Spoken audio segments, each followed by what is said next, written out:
Au commencement était le Verbe. Le Verbe était avec Dieu, et le Verbe était Dieu. Quel est cet amour? Quel est cet amour? Quel est cet amour? Quel est cet amour? Oh, quel est cet amour? Quel est cet amour?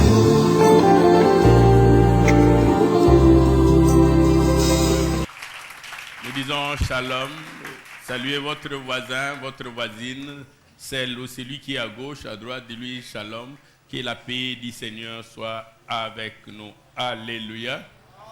Gloire soit rendue à notre Seigneur. Nous voulons souhaiter aux unes et aux autres la bienvenue au centre évangélique, le Verbe divin. Nous sommes les Verbes divins parce que tous nos enseignements sont fondés sur les Écritures, sur la parole de Dieu, et nos programmes sont disponibles sur YouTube. Cherchez Verbe divin TV, abonnez-vous et vous aurez tous nos programmes en temps réel. Et il y a une cloche, vous pouvez cliquer dessus, vous aurez des notifications chaque fois qu'il y aura un message posté. Alléluia. Est-ce qu'on l'a déjà fait? Que celui qui ne l'a pas encore fait le fasse après le deuxième service, qu'il aille sur la chaîne de télévision Verbe divin TV sur YouTube. Amen. Nous bénissons encore Dieu pour ce jour merveilleux, et c'est moi merveilleux qui nous a donné, consacré à la famille, et je sais que Dieu nous a fait du bien. C'est comme un malade, lorsque tu reçois un traitement, on t'a donné un comprimé et on t'a fait une piqûre, les effets vont se faire voir progressivement. Alléluia. Alléluia.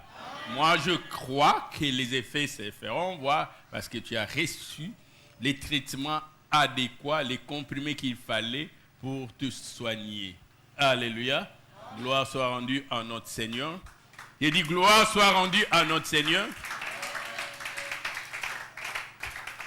Si tu n'as pas la joie, moi je te communique ma joie. Alléluia. La joie ne dépend pas de ce qu'on a, mais de ce qu'on est. Et ce que nous sommes ne dépend pas de nous, mais dépend de Jésus-Christ qui a voulu que nous soyons ce que nous sommes. Gloire soit rendue à notre Seigneur.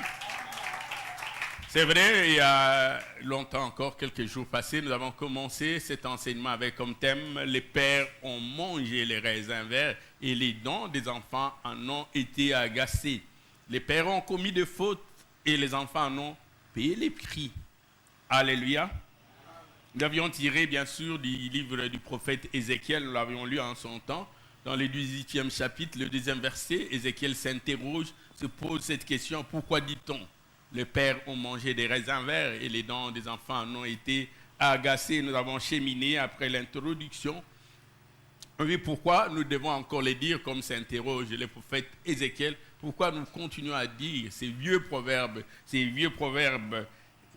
Dans la deuxième partie, nous avons parlé d'une grâce exceptionnelle qui est passée par un homme qui n'était qu'une préfiguration de choses à venir. Nous avons parlé de Jonathan qui n'est que l'image de Jésus-Christ qui devait venir, par qui la postérité de Saül a obtenu une sorte de rédemption, une sorte de miséricorde, même s'ils avaient été fautifs. Deuxième partie, donc, les dents des enfants ont été épargnées à cause de Jonathan. Les dents de la postérité de Saül épargnées à cause de Jonathan. La troisième partie, il était question de briser la malédiction. Nous avons retrouvé la même pensée avec le prophète Jérémie. Et Jérémie, dans le 31e chapitre, verset 29, il dit en ces jours-là, et ces jours-là est venu, il a annoncé un temps à venir, un temps futur. Il disait en ces jours-là, l'on ne dira plus ces vieux proverbes. En ces jours-là, on ne dira plus, les pères ont mangé les raisins verts et les dents des enfants en ont été agacés. Jérémie, chapitre 31, le verset 29, il dit, il y a le moment où nous allons rompre cette chaîne de malédiction, où si le père est allé dans les sciences occultes, il en payera seul le prix. Il a invoqué les démons, les devins, les magiciens. Il est parti voir les sorciers. Seul lui portera les conséquences de sa turpitude. Alléluia. Dans la 4e partie qui avait suivi, nous étions en train de parler de cette possibilité qu'ont le Père, que nous avons, que tous les responsables ont, de pouvoir arracher des bénédictions pour leurs enfants, de sortir les enfants de la lignée de la malédiction pour les inscrire dans la lignée de la bénédiction. Cela est possible. Quatrième partie, donc, ces pères qui ont arraché les bénédictions pour leurs enfants, qui n'étaient pas leur destinée, mais ils ont arraché des bénédictions. Alléluia. Alléluia. Nous nous souvenons encore lorsque Jacob s'est battu contre l'ange de l'Éternel. Il lui avait dit, je ne te lâcherai pas jusqu'à ce que tu m'aies béni. Il y a des parents au milieu de nous qui sont capables d'agir comme Jacob.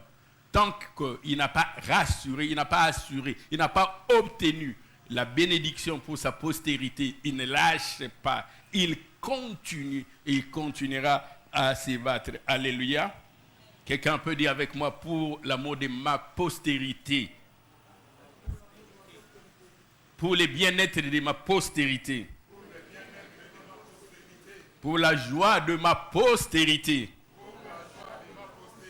je ne me tairai point. Quelqu'un peut dire plus fort, je ne me tairai point. Quelqu'un peut dire plus fort, je ne prendrai point du repos. Quelqu'un peut dire plus fort, je ne prendrai point du repos. Jusqu'à ce que son bonheur apparaisse. Jusqu'à ce que son bonheur apparaisse. Je ne me tairai point. Je ne prendrai point du repos. Je continuerai à agir. Je continuerai à me battre. Jusqu'à ce que son bonheur paraisse. Alléluia. Nous voulons avoir ces pères au milieu de nous. C'est ce genre de pères que nous voulons avoir. Ces genres de responsables, ces genres de tuteurs. Qui ne prennent point du repos. Qui sont dans la présence de Dieu. Et qui se disent, je ne me tairai point. S'il faut, comme disent les communs des mortels, déranger Dieu, prendre cette expression, je le ferai. Mais je ne me tairai point. Jusqu'à ce que son salut paraisse. Sa délivrance paraisse. Sa rédemption paraisse. Et qu'il ait une destinée bien tracée. Et que je sois sûr que cet enfant arrivera à bon port. J'aimerais que ce matin, nous puissions lire Genèse, le 27e chapitre. Genèse, le 27e chapitre. Une lecture assez longue quand même. Nous allons partir du 25e verset au 35e. Genèse, chapitre 27, du 25e verset au 35e. Nous connaissons cette histoire d'Isaac qui devait bénir son fils aîné, Ésaü. Il lui dit, va, prends ton carquois, va m'attraper un gibier, viens me préparer un repas, que je mange et que je te bénisse. Tel était le plan. Alléluia. Mais Rebecca aimait son fils, le garçon qui se mettait à côté de lui, et elle avait conçu autre chose. Nous sommes dans Genèse chapitre 27, verset 25. Nous allons les lire rapidement et nous allons poursuivre notre enseignement. Isaac dit, serre-moi et que je mange du gibier de mon fils, afin que mon âme te bénisse. Jacob les servit et il mangea. Pensez que c'était Ésaü. Il lui apporta aussi du vin. Isaac but. Alors Isaac, son père, lui dit, approche donc, baise-moi mon fils. Verset 27. Jacob s'approcha et les baisa. Isaac sentit l'odeur de ses vêtements. Puis il les bénit et dit, voici l'odeur de mon fils est comme l'odeur du champ que l'Éternel a béni. Verset 28. Que Dieu te donne de la rosée du ciel et de la graisse de la terre, du blé et du vin en abondance. Que des peuples te soient soumis et que des nations se prosternent devant toi, soient les maîtres de tes frères, et que les fils de ta mère se prosternent devant toi. Maudit soit quiconque te maudira, et béni soit quiconque te bénira. Verset 30, Isaac avait fini de bénir Jacob, et Jacob avait à peine quitté son père Isaac, qu'Ésaü, son frère, revint de la chasse. Il fit aussi un repas qui porta à son père et dit à son père, que mon père s'élève et qu'il mange du gibier de son fils, afin que ton âme me bénisse. Verset 32. Isaac, son père, lui dit, qui es-tu? Répondit, je suis ton fils aîné, Saül. Bien sûr. Verset 33. Isaac fut saisi d'une violente émotion. Et Isaac dit, qui est donc celui qui a chassé du gibier et me l'a apporté? Je mangeais avant que tu ne vinsses et je l'ai béni. J'ai proclamé des bénédictions sur lui. Je l'ai béni. Aussi sera-t-il béni. Je l'ai béni. Aussi sera-t-il béni. Lorsque Ésaü entendit les paroles de son père, il poussa des cris forts, remplis d'amertume, plein d'amertume. Il dit à son père, bénis-moi aussi, mon père. Verset 35, Isaac dit, ton frère est venu avec ruse et il a enlevé ta bénédiction. Je l'ai béni. Aussi sera-t-il béni. Est-ce qu'on peut acclamer la parole du Seigneur? Alléluia. Je suis en train de parler de ces pères-là qui arrachent les bénédictions. Isaac devait bénir Ésaü. C'était l'enfant aîné. Les cadets, Jacob s'est dit, même si j'ai risqué la malédiction, je ne vais pas m'épargner. J'irai combattre pour que ma postérité soit bénie, pour que ma descendance soit bénie. Et pour les textes que nous venons de lire, il va utiliser même la ruse. On parlait clairement en disant même la tromperie. Mais il voulait obtenir cette bénédiction. Et si son père l'avait remarqué à temps, au lieu de la bénédiction, il recevrait la malédiction. Il dit, moi je veux la bénédiction.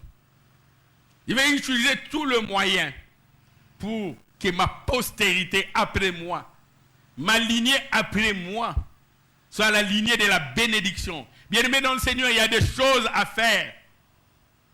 Il y a une manière de vivre, de se comporter, de marcher.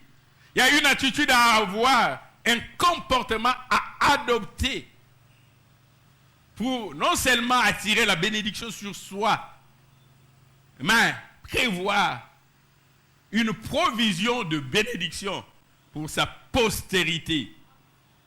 Cela n'est pas réservé aux paresseux. Cela n'est pas réservé aux indolents. À ceux qui préfèrent dormir. Un peu de sommeil, un peu d'assoupissement. Et la pauvreté te surprendra. Ces choses n'arrivent pas à ceux qui sont attachés au sommeil. À ceux qui sont lents à se réveiller. Mais à ceux qui sont actifs.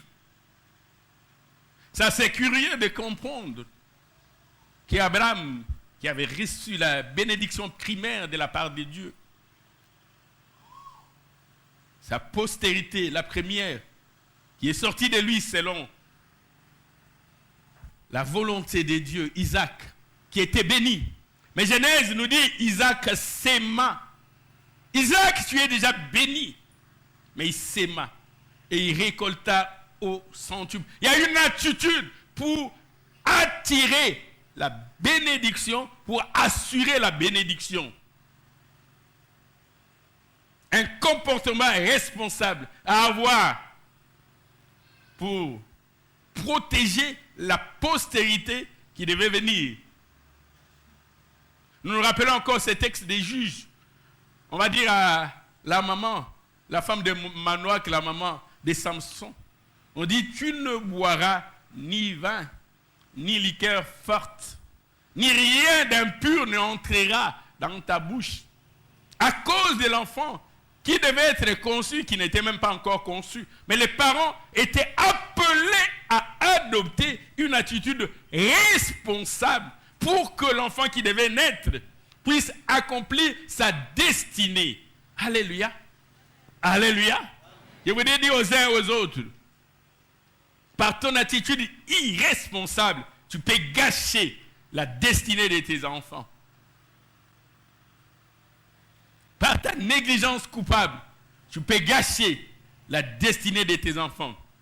Mais par ton attitude combative, tu peux amener, appeler, attirer la bénédiction sur ta postérité. Alléluia. Est-ce qu'il y a quelqu'un qui me suit? Est-ce qu'il y a quelqu'un qui me suit? Et la première des choses que nous avions évoquées la fois passée, c'était de marcher, de suivre les instructions de Dieu. Obtenir les instructions de Dieu. Pour savoir comment marcher. Et nous, si nous sommes là tous, c'est pour obtenir les instructions de Dieu. Comme cette prière que le père de Samson, Manoach, avait adressée à l'Éternel. En disant, Seigneur, que ton envoyé, que ton messager, que l'ange revienne encore. Et qu'il nous enseigne ce que nous devons faire. Alléluia. Qu'il nous enseigne. Qu'il nous montre comment faire. De nous-mêmes, nous ne pourrons pas, bien-aimés dans le Seigneur. Si tu ne connais pas les droits chemins, tu peux t'égarer. Et puisque nous voulons tous arriver au port désiré, nous avons besoin des instructions précises. C'est ainsi que lorsque vous circulez dans les grandes villes, vous verrez, il y a des panneaux de signalisation qui vous disent, attention, c'est un sens unique, un sens interdit. Ils vous disent, devant, il y a un dénivellement. Ils vous disent, la route que vous empruntez, elle est sinueuse. Ils vous disent, attention, il y a des travaux. On a besoin de ces indications-là. Et dans la vie, nous avons besoin de ces indications-là.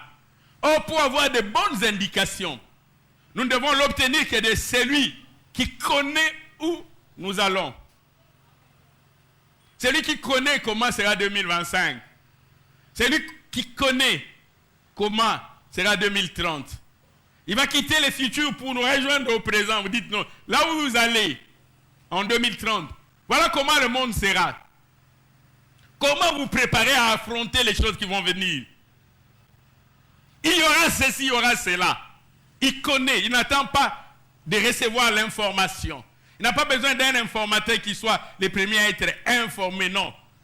Il nous annonce ces choses avant même que ces choses ne surviennent. Alléluia. Il vient de l'avenir, il nous rencontre dans le présent. Il nous annonce notre destinée. Manoach qui n'avait pas encore d'enfant, il dit tu auras un enfant. Ça sera un guerrier. Il va combattre les Philistins et il va affranchir Israël. Mais ma femme n'a pas encore conçu. Oui, moi je viens de l'avenir, je viens de te l'annoncer. Il y a quelqu'un qui connaît la destinée et il vient nous dire voici, faites attention. Là où tu vas, le chemin que tu empruntes, je le connais. Devant il y a un ravin. Détourne-toi. Alléluia.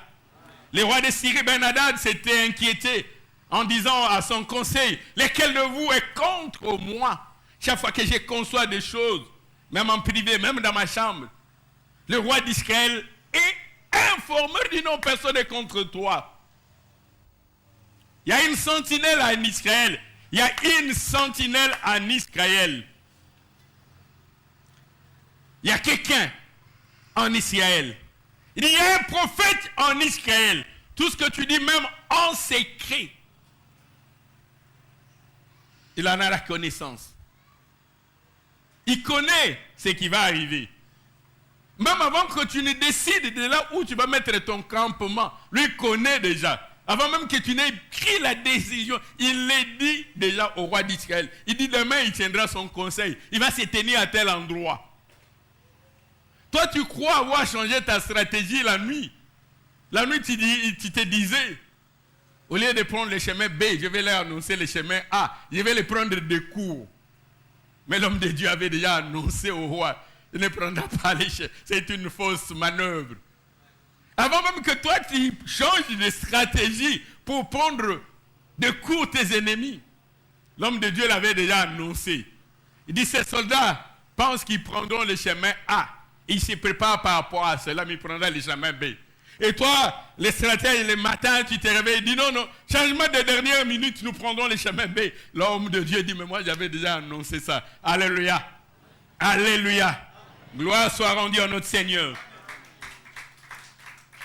Des parents qui disent aux enfants, voici, le chemin que vous empruntez ne sera pas forcément plat. Ça ne sera pas un tapis. Vous allez rencontrer de l'opposition, de l'adversité, même parmi le vôtre, même au milieu de votre propre famille, même avec vos propres frères, même avec vos propres sœurs. Ils vont s'élever contre vous. Ceux qui se sont levés contre Moïse n'étaient pas les fils du voisin. C'était son frère et sa sœur. Ce n'était pas un cousin germain. Il dit, il y aura même dans ta famille des gens qui vont s'élever devant toi. Mais moi, j'étais préparé, je t'équipe. Dieu avait équipé Moïse. C'était ce qu'il pouvait témoigner de lui. C'est un homme fort patient. Parce que Moïse avait une grâce particulière obtenue de Dieu. Et si Dieu ne lui avait pas doté de cette patience, beaucoup d'enfants d'Israël seraient morts. Parce que ce qu'il disait, Dieu accomplissait. Il lui était facile de maudire. Et alors, Dieu allait accomplir. Mais Dieu lui a donné un cœur patient par rapport à la grâce qu'il avait obtenue. Et même quand Dieu va frapper Myriam qui avait maugréé contre Moïse, mais c'est le même Moïse qui va intercéder en faveur de Myriam. Alléluia. Deuxième chose, nous sommes en train de dire, tu veux que tes enfants deviennent grands, tu dois les préparer à la grandeur. Alléluia. Il y a des choses qui n'arrivent pas par hasard. Dieu connaissait la destinée de David. David était déjà un roi. Dieu dit non, tu iras travailler dans la maison de Saül. Tu verras comment le palais est administré. Tu verras le point fort et le point faible. Et David a été dans la maison de Saül, en train de regarder les protocoles, comment on organise les choses, comment on agence les choses. Il n'est pas devenu un roi stagiaire, roi avec une certaine expérience. Dieu prépare des gens qu'il a appelés. Parents, prenez le temps. Vous voulez que vos enfants soient bénis, il faut les préparer. S'ils ne sont pas préparés, comme on l'a dit encore tout à l'heure au premier service, ils peuvent être des héritiers possédant beaucoup de biens, mais ne sachant pas les administrer, ne sachant pas les gérer. Il reçoit un héritage, une boulangerie. Il ne sait même pas comment on fait pour produire le pain. Il ne connaît pas les intrants, les inputs qu'on utilise pour avoir le pain. Les soirs, on lui dit, c'est ça la recette de la journée. On le voit en ville, dans le boîte de nuit.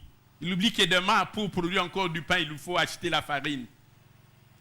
Il pense que posséder la boulangerie suffit pour que la boulangerie produise du pain. Le lendemain, on le retrouve encore dans le boîte. Et quand on viendra lui dire, il n'y a plus de farine en stock, il n'y a plus de levure, il n'y a plus rien. Il dit, mais produisez du pain. Il dit, non, on ne sait pas produire le pain. Il nous faut des matières premières. Préparez les enfants. Vous voulez qu'ils soient bénis, ils doivent être préparés. Tu peux bien vouloir que ton enfant devienne médecin, qu'il devienne ingénieur, qu'il devienne avocat. Il y a des choses que tu dois faire en tant que parent. Tu peux proclamer des choses sur lui. Jeûner. S'il ne va pas à l'école pour devenir médecin, il ne le deviendra pas, malgré tes jeûnes de prière. Et l'inscrire à l'école ne suffit pas. Il y a des charges de choses que tu dois faire. On demande les frais, tu payes. Et tu veilles à ce que l'enfant étudie correctement. Parce que s'il est inscrit à l'université, mais dès le premier jour on le chasse parce qu'il n'a pas payé le frais, il n'atteindra pas la destinée. Non seulement tu l'as inscrit, mais tu dois faire deux choses. Alléluia. Il ne veut pas me contenter à te dire, tu seras médecin si je ne te montre pas le chemin par lequel tu dois passer pour devenir médecin. Et les parents ne vont pas seulement l'inscrire, l'encourager, le suivre dans ses études, lui dire les études. exige des sacrifices. Tes amis seront en train de suivre des compétitions de football, de suivre des séries télévisées. Toi, tu seras appelé à t'imposer certaines privations parce que tu as un objectif à atteindre. Tu dis à l'enfant, c'est cela. Tu feras des choix et même des choix de fois difficiles. Tu aimes le foot. Un beau match est en train de passer. Mais toi, tu te dis, j'ai session demain. Malheureusement, je ne saurais pas regarder.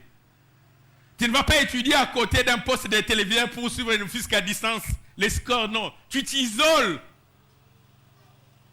Tu n'as même pas besoin de connaître les scores. Pas comme ceux-là qui étudient, après qui demandent à ceux qui sont au salon, quel est le score, qui a marqué? Non, il est concentré.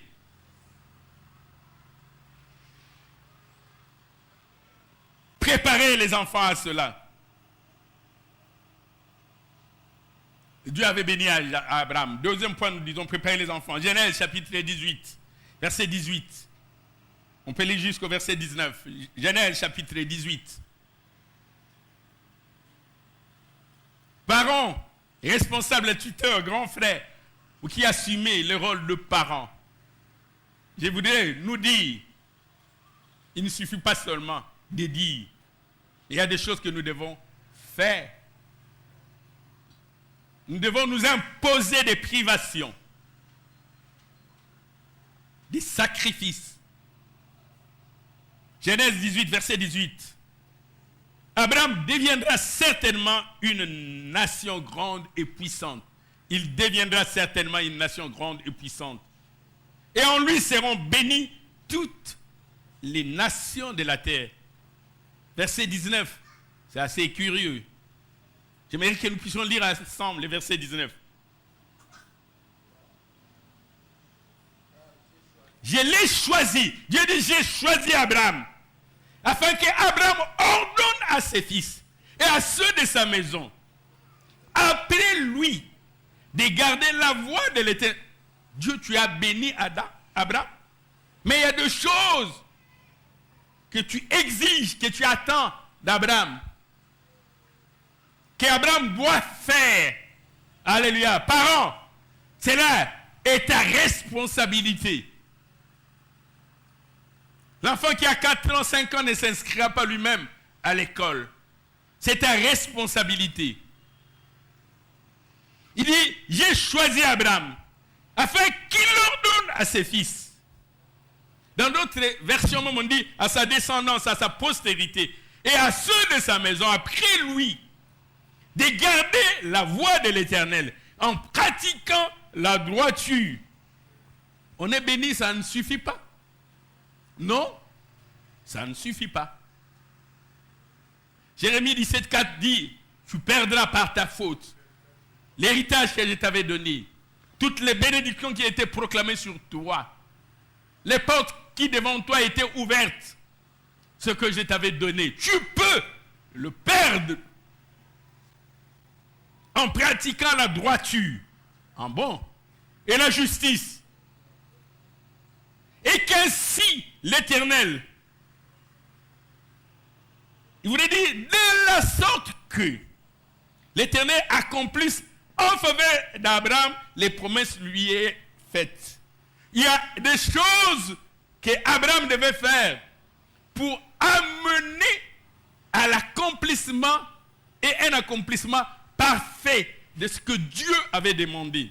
Sa postérité devait pratiquer la droiture. Dieu avait promis à David qu'il y aura toujours, et alors toujours, sa postérité, un de ses descendants sur le trône. Mais cela n'était pas suffisant. Il fallait marcher dans la droiture. Son fils Salomon va aller vers le dieu de Baal, ériger des autels à Baal à cause de ses femmes et de ses concubines, et se prosterner devant ces dieux faits de main d'homme. Quoique Dieu avait dit à David, il y aura toujours quelqu'un de sa postérité sur le trône. Mais Salomon a fauté. Dieu dit, il va arracher la royauté à Salomon. La postérité de David allait souffrir à cause des péchés de Salomon. Les pères ont mangé des raisins verts et les dents des enfants ont été agacées. C'est Salomon le fautif. Il dit, mais à cause de cela, sa postérité ne sera plus sur le trône. C'est ainsi que le prophète Achija de Shilo, lorsqu'il va rencontrer les serviteurs de Salomon, Roboam, il va couper les manteaux neufs qu'il avait en 12 morceaux. Il en va en donner 10 aux serviteurs et 2 à Jéroboam. Il dit, je garderai néanmoins quelqu'un sur le trône à cause de David. Alléluia. Donc, dire qu'on est béni, cela ne suffit pas. Dire qu'il y a la promesse de Dieu, cela ne suffit pas. Il dit, Abraham devait enseigner, modeler ses enfants, leur montrer quoi faire, comment faire, de quelle manière marcher. Parents, tu dois le faire. Ne dis pas, ah, famille Abomengo. Bon, là, dans la télé, jusqu'à la 4e, 5e génération. Ils peuvent dilapider ce que vous dites là. Nous vivons dans cette ville, nous connaissons des gens que hier on appelait des barons. Aujourd'hui, ils sont l'ombre d'eux-mêmes, méconnaissables, lessivés, défigurés, qui nous apprennent comment marcher, qui leur donnent à ses fils et à sa maison après lui de garder la voie de l'Éternel en pratiquant la droiture et la justice, pour que l'Éternel accomplisse en sa faveur, en faveur d'Abraham, en faveur de sa postérité, les promesses que l'Éternel lui a faites. Alléluia. Alléluia. Il faut préparer l'enfant. Il ne faut pas attendre qu'il assume des charges, qu'il soit déjà équipé. N'attends pas, je l'ai dit encore, le temps froid. Travaille déjà pendant le temps chaud. Pour que lorsque le temps froid viendra, que l'enfant soit, comme on a l'habitude de le dire, blindé, équipé, outillé.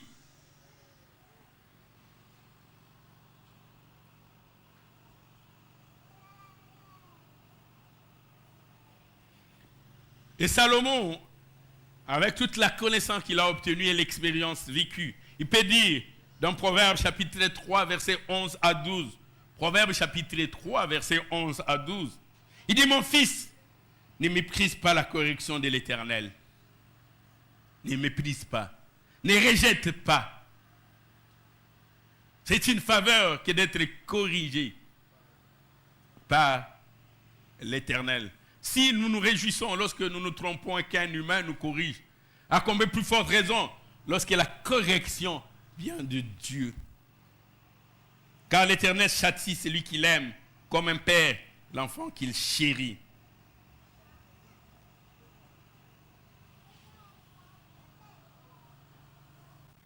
Bien-aimé dans le Seigneur, tu peux avoir de bien, mais lorsque tu as un cœur tordu, Dieu s'arrangera pour te déposséder de ses richesses. Ne dis pas en toi-même, j'ai suffisamment de maisons, mes enfants ne souffriront pas. Ne dis pas, j'ai suffisamment de parts dans les entreprises, mes enfants ne souffriront pas.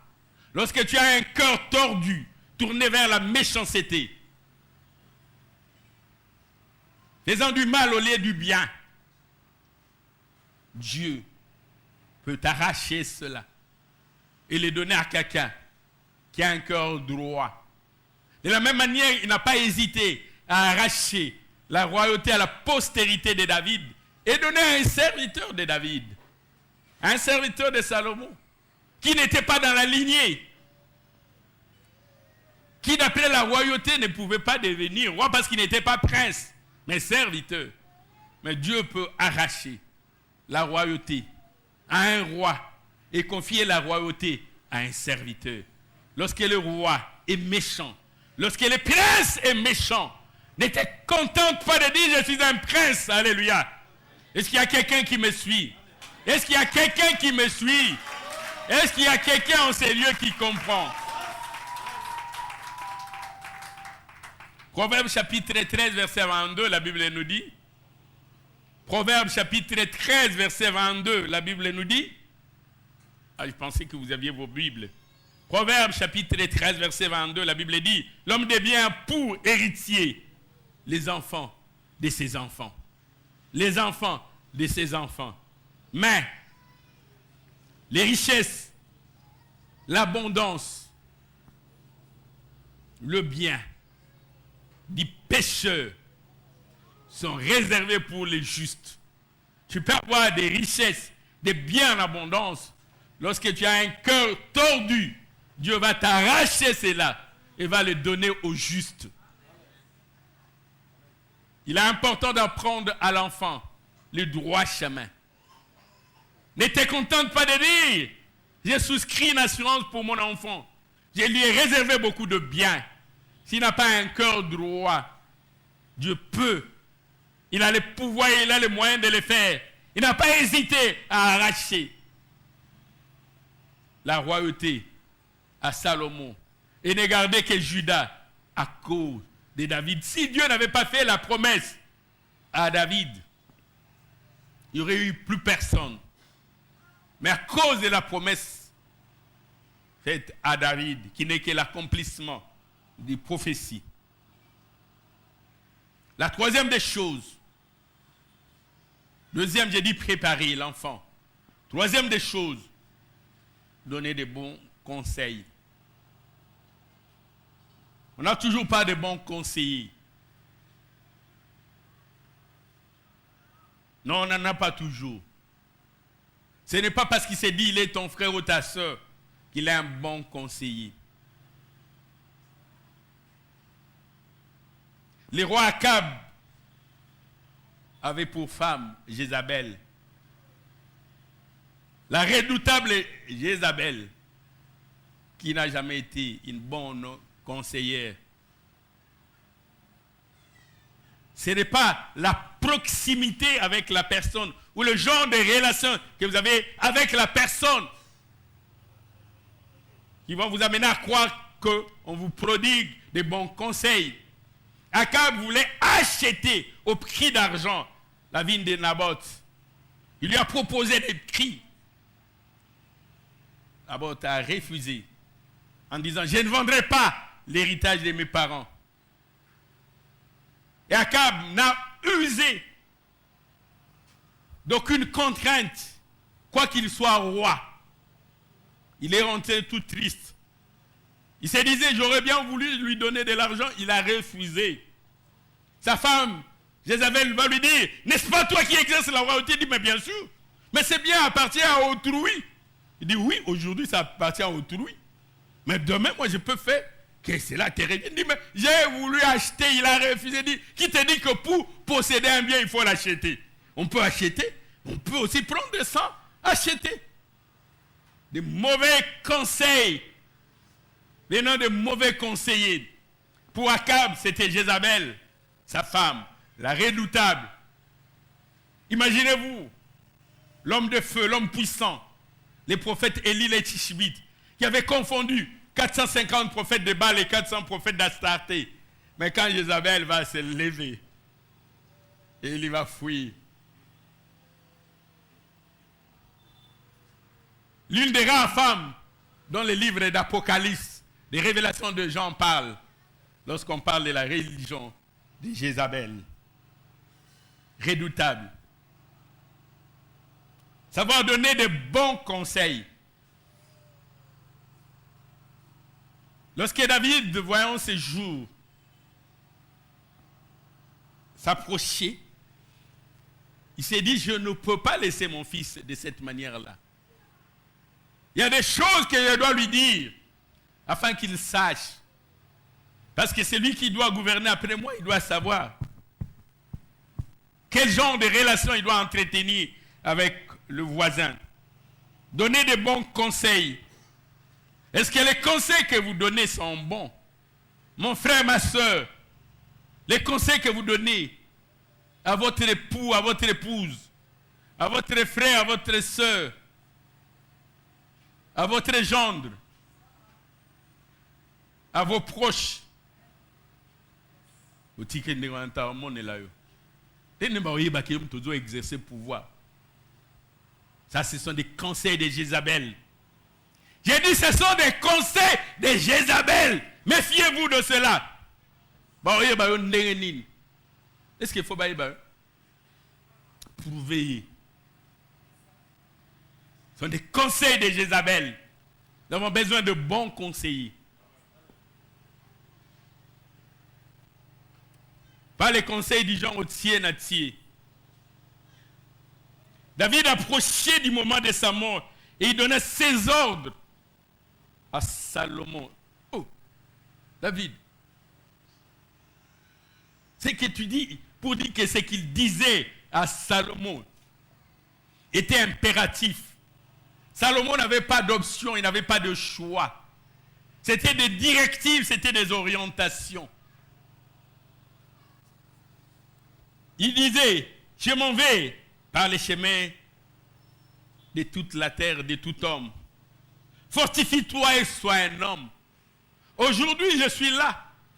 Je peux te protéger, mais demain, je ne serai pas là. Ton père est général, on t'arrête, tu appelles général. On m'a arrêté, oui, c'est vrai. Il peut défendre ta cause. Tu dis, pour ça, il va côte de la route, papa. Il conduit comme je veux. Mais demain, papa ne sera pas là. Quelqu'un peut se souvenir de quelle manière les malheurs des enfants d'Israël ont commencé en Égypte.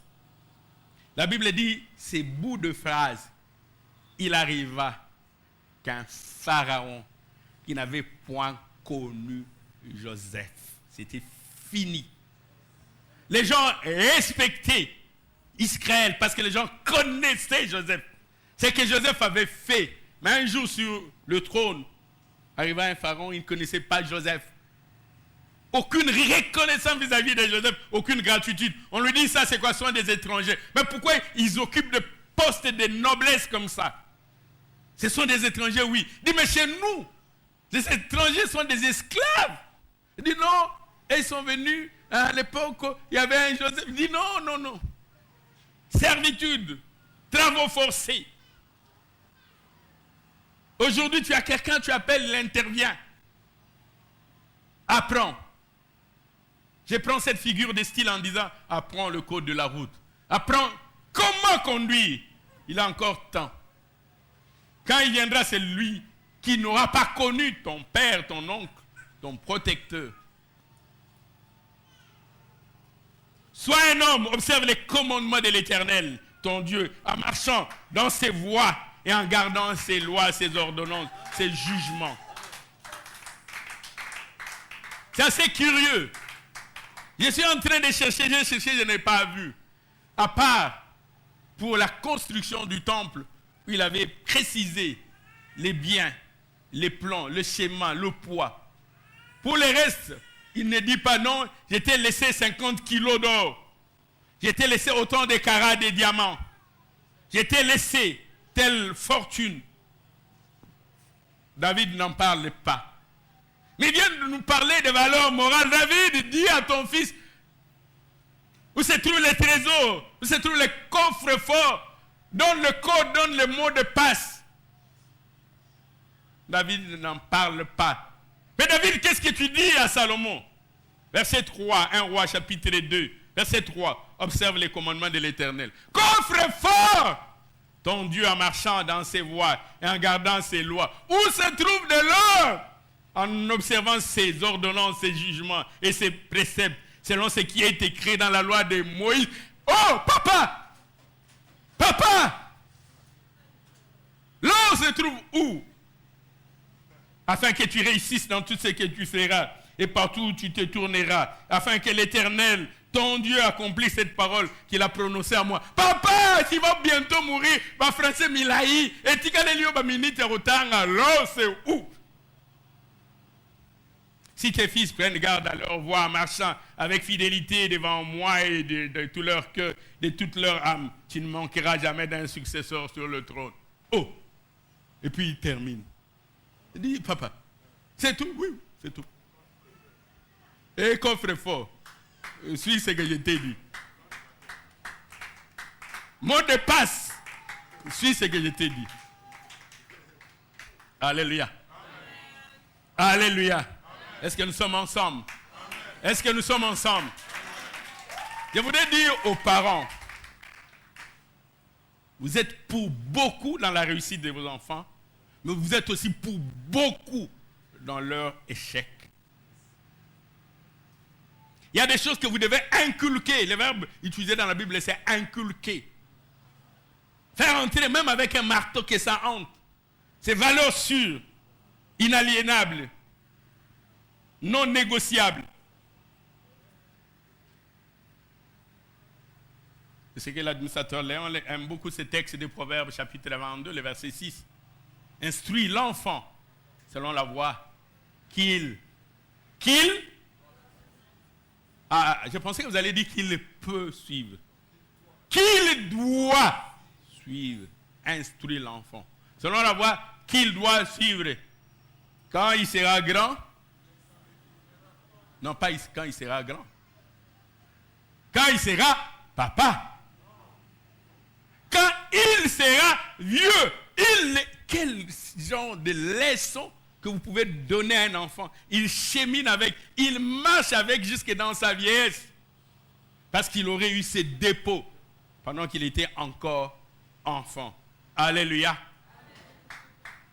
Donnez de bons conseils. Quand tu vois quelqu'un donner de mauvais conseils, dis-lui, Jézabel, je t'ai suivi. Tu lui dis, Jézabel, attention, Dieu te voit, Dieu t'écoute. Quel que soit son degré, son niveau, même s'il est plus grand que toi, mais tu le surprends en train de donner de mauvais conseils. Dis-lui, Jézabel, je t'ai entendu.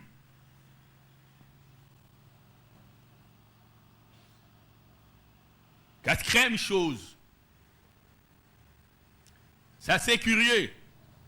Quelqu'un aurait pensé que nous devions normalement commencer par là. Mais on ne commence pas par là.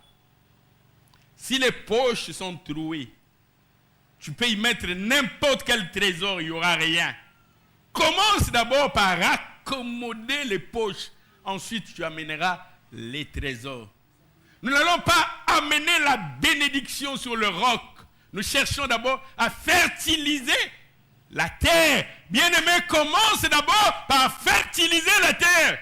Est-ce que là où tu laisses les dépôts, est-ce que cette terre est fertile? Sinon, peine perdue. Est-ce que tu as fertilisé la terre?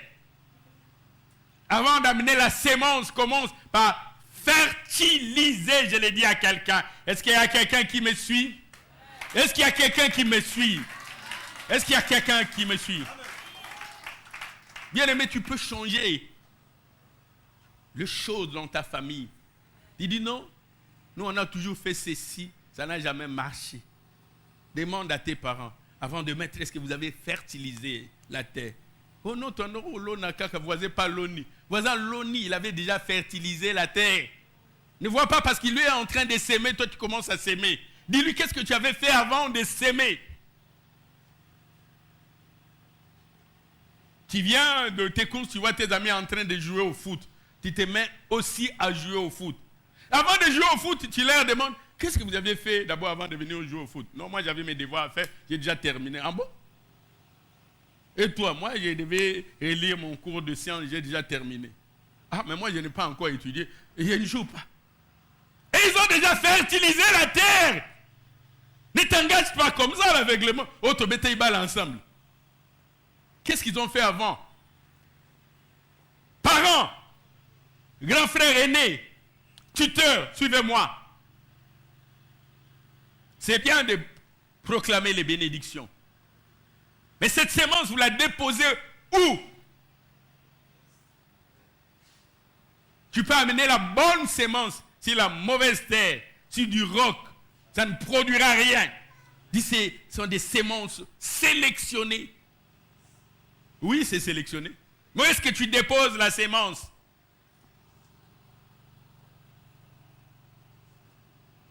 Genèse, chapitre 49. Genèse, chapitre 49. Votre responsabilité pour que les enfants atteignent leur destinée, c'est proclamer également les bénédictions. Parce que les parents ont obtenu de Dieu ce pouvoir de bénir les enfants. Paul ne cesse de nous le dire, parents, bénissez vos enfants, ne les maudissez pas.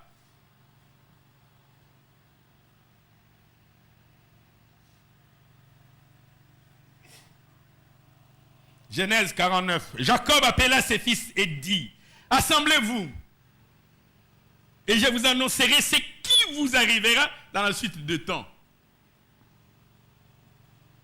Jacob, tu veux nous bénir ou tu veux prophétiser sur nous? Jacob reconnaissait le pouvoir qui était en lui. Il se rappelle encore comment il avait été béni par Isaac et comment il avait obtenu ses bénédictions par ruse. Il dit, je vais communiquer à chacun. Il n'était pas l'aîné, mais il avait reçu la bénédiction comme aîné. L'enseignement de Jacob, c'est pour dire, ce n'est pas ta position charnelle qui te donne droit à la bénédiction. Ce n'est pas parce que selon la chair, tu étais arrivé les premiers. Alléluia. J'aimerais que quelqu'un me comprenne. Nous allons lire ce texte et nous allons comprendre. Jacob appela ses fils et dit, assemblez-vous, je vous annoncerai ce qui vous arrivera dans la suite de temps. Rassemblez-vous et écoutez, fils de Jacob, écoutez Israël, votre père. Il est en train de bénir, mais il est en train de prophétiser.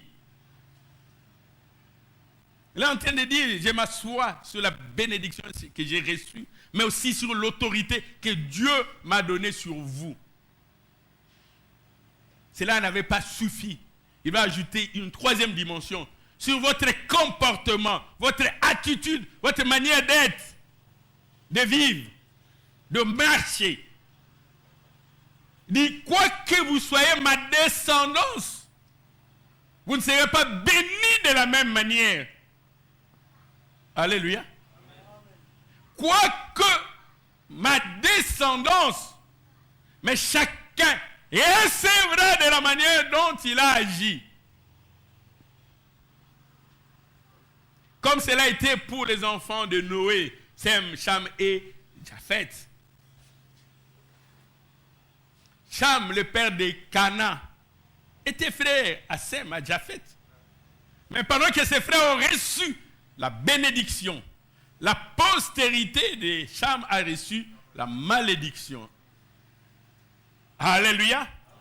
Alléluia.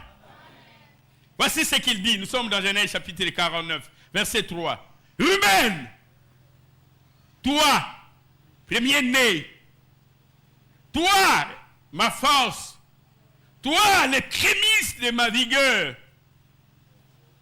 supérieur parce que tu es venu le premier en dignité, supérieur en puissance. La conséquence, il dit Ruben, impétueux comme les eaux, tu n'auras pas la prééminence. Il est en train de lui arracher les droits d'aînesse. Il dit, tu ne l'auras pas. Tu es venu supérieur en dignité, premier, et tu ne l'auras pas. La bénédiction du fils aîné ne te reviendra pas. Parce que ta marche devant les hommes, devant Dieu et devant moi, n'est pas dire, n'a pas été conforme, ne m'a pas honoré. J'aimerais nous dire, ce n'est pas suffisant de dire, je suis de la postérité d'eux, je suis de la descendance d'eux. Tous ceux qui sont nés d'Israël ne sont pas Israël. Tous ceux qui sont d'Abraham ne sont pas fils d'Abraham.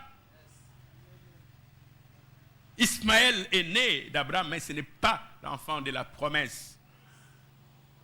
Il dit, tu n'auras pas la prééminence, car tu es monté sur la couche de ton père, et tu as essuyé ma couche en y montant. Tout le monde connaît l'histoire de Ruben. Ruben, qui a eu des relations amoureuses avec une concubine de son père. Il dit, à cause de cela, à cause de ton comportement irréfléchi, irrationnel, immature, tu étais l'aîné, mais tu t'es comporté comme un malade. Tu n'auras pas ce que tu aurais eu normalement comme droit.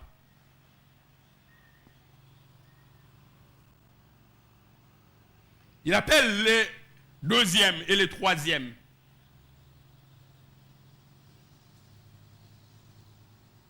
Siméon et Lévite. Dit Siméon et Lévi sont frères, mais leurs glaives sont des instruments de violence.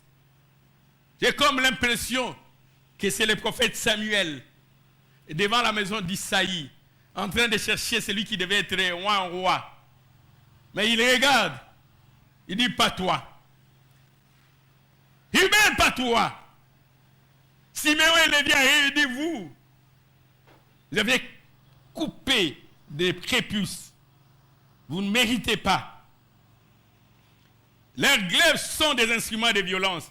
Que mon âme n'entre pas dans leur conciliabule et que mon esprit ne s'unisse point à leur assemblée. Car dans leur colère, ils ont tué des hommes et dans leur méchanceté, ils ont coupé des jarrets des taureaux. Maudite soit leur colère, car elle est violente, et leur fureur, car elle est cruelle. Je les séparerai dans Jacob, je les disperserai dans Israël. Le premier est venu et dit, pas toi. Tu es monté sur la couche. Siméon et Lévi, ils voulaient venger leur sœur Dina. Et à cause de cela, ils ont exercé la méchanceté. Il dit, non, vous, Siméon, non. Derrière Lévi, tu n'auras rien. Toi, tu as une autre promesse. Il viendra le quatrième. C'est Judas. Dis Judas, tu recevras les hommages de tes frères. Ta main sera sur la nuque de tes ennemis. Les fils de ton père se prosterneront devant toi. Judas est un jeune lion. Tu reviens du carnage, mon fils. Il proie les genoux, il couche comme un lion. Comme un lion, qui le fera lever? Les sceptres royal ne s'éloignera point de Judas, ni les bâtons souverains d'entre ses pieds, jusqu'à ce que viennent les Shiloh et que le peuple lui obéisse. Est-ce qu'on peut acclamer la parole du Seigneur?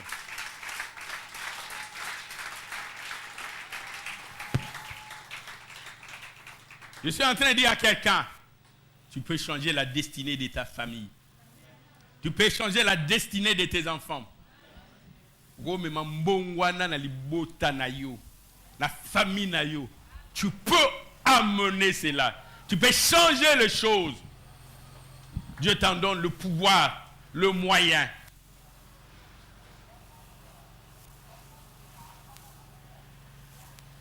J'aimerais qu'ensemble nous puissions nous tenir debout. Ensemble nous tenons debout, nous allons prier. J'aimerais aussi que les administrateurs, les évêques, les pasteurs soient disponibles parce que nous allons prier. Quand on est là, on va changer. Atabana na obalakela ki ba on mabe. On va changer. Et puis problème ils ont divisé libota na yote. Problème ils ont même mes ententes na famille na yote. Mais les lois makambo ko changer. Makambo ko bungwana. Na kati ya libota na ko bungwana. Na mboka Kongo ko bungwana. La famille na yo makambo ko changer. Zamba za capable ya ko sala yango.